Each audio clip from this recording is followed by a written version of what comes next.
अस्सलामुअलैकुम गाइस। तो आज मछली पकने वाली है। बारिश के बारी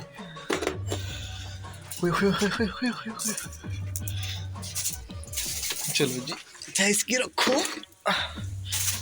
ये आ गया जी देश का।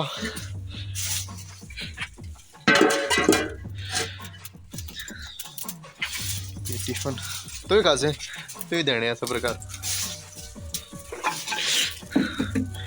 क्यों कुदर गया। चलो जी, क्यों क्यों कितना पैसे।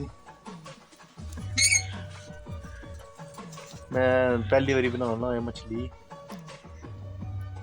चलो बस होते हैं। और थोड़ा वेट करो जिसे गर्म होना हो। तो जी ये मसाला बना हुआ है कल का। कल हमने बनाया था, निकाला नहीं, कढ़िया है फ्रिज जो कढ़िया बाहर। मसाला मसाला लगे है उसे ही फ्रेश फ्रेश।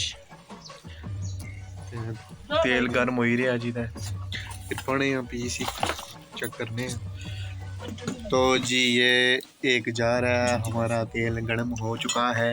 ये लो जी, वाह जी वाह, माशाल्लाह इतनी मज़े की खुशबू आ रही है मैंने जो पकाया है।